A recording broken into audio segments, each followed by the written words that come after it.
राम को पूज्य ना माने तो हिंदुस्तान नहीं, पूरी दुनिया में बसने वाले करोड़ों लोगों के हिंदू, मुसलमान, सिख, ईसाई, जैन, बुद्ध के पूर्वज तो राम ही है। तो ये हमारे पूर्वज तो बोलो जय श्री राम।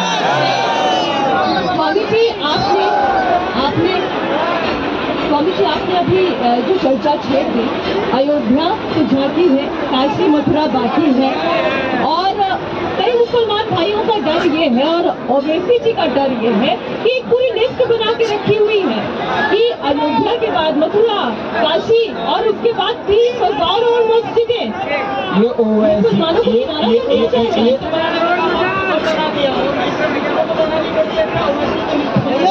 हाँ, ये ओवैसी को लिस्ट बना रखे वो काम जरूर था। तो ये ओवैसी जो है ये वर्तमान युग में रावण का और कंस का अवतार है और असुर वंश का वंशधर है ये। इसके बाप दादों ने देश के लिए गलत किया और इसका भी जल्दी ही मोक्ष होने वाला है। वो पार्लियामेंट एरिया में, अरे भैया पार्लियामेंट में जाने से कोई महान हो जाता है? राज्य तो बहुत से असुरों का भी था। तो देखो एक बात और हम बताते हैं, एक बात और सुन लो गौर से। देखो इस्लाम में लाखों मुसलमान हैं जो कहते हैं कोई भी मंदिर तोड़ करके मस्जिद बनाई गई तो वो नापाक है, वो पाप है, वो अधर्म है। मंदिर तोड़ करके बनाई गई मस्जिद में नमाज हो ही नहीं सकती।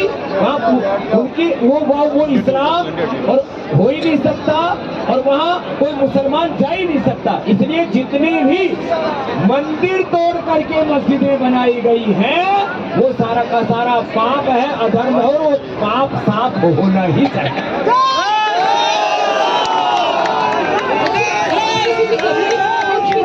स्वामी जी कई सारे कम्युनिस्ट सोच वाले नेता भी हैं, वो ये कहते हैं कि राम मंदिर बन जाने से क्या थाली में रोटी आ जाएगी, क्या आर्थिक स्थिति देश की ठीक हो जाएगी?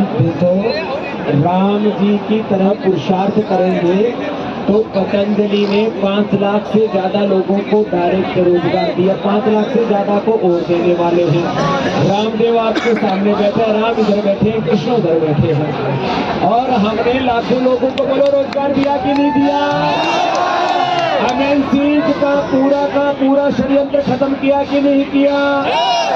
तो जब राम की भक्ति करते करते रामदेव यहाँ तक पहुँच गए, बालकृष्ण जी यहाँ तक पहुँच गए, तो जो राम भक्त होता है वो पुरुषार्थ करता है, परमार्थ करता है, उपकार करता है, उपचार करता है। और जब ऐसे पुरुषार्थ करेंगे तो भारत आर्थिक महाशक्ति में बनेगा, धार्मिक महाशक्ति भी बनेगा, राजनीतिक सामरिक महाशक्ति भी बनेगा। थोड़ा इंतजार कीजिए, अमेरिका से भी आगे हिंदुस्तान आएगा।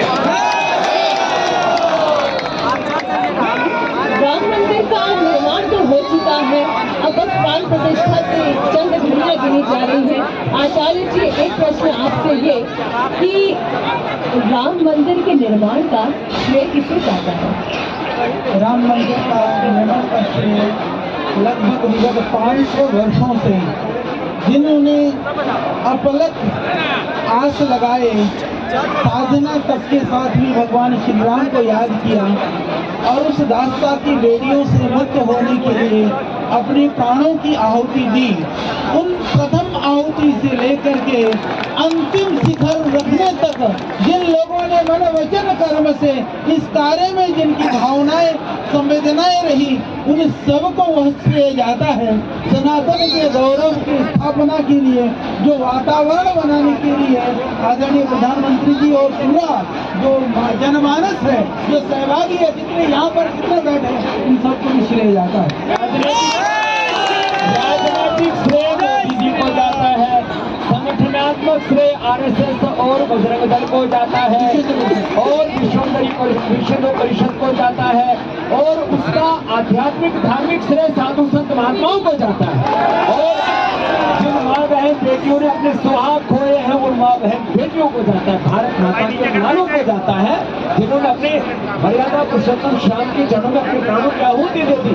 1-2 वर्ष नहीं, 500 वर्षों के संघर्ष में लाखों लोगों ने अपने जीवन क्या होती है ये हम सबको लेकिन स्वामी जी, जब मैंने मुरारी बाबू से ये प्रश्न कितना भी कर लो, नाम तो आने ही। मैंने भैश्री जी से भी ये प्रश्न पूछा, कई सारे और साधु संतों के बीच में भी लगातार साक्षात्कार का मुझे अवसर मिल रहा है। ऐसा मतलब वो ये कहते हैं कि अगर नरेंद्र मोदी नहीं होते तो पता नहीं ये स्वप्न पूरा नहीं होता। ऐसा क्यों कहते हैं? ये इसलिए कहते हैं कि वो बहुत तरह की साजिशें चल रही होना चाहिए पहले। तो क्या हो रहा था, किसी की हिम्मत नहीं थी कि राम मंदिर के मुद्दे को शिद्दत से लड़े, वोट के अंदर इस तरह से अपनी बातों को रखे। तो ये पहली बार ऐसा हुआ है कि देश का ऐसा प्रधानमंत्री उनकी तरफ से इस बात को सर्वोच्च प्राथमिकता दी गई। नहीं तो कौन सोच सकता था राम मंदिर बनेगा हमारी आंखों के सामने? कौन सोचता था भारत की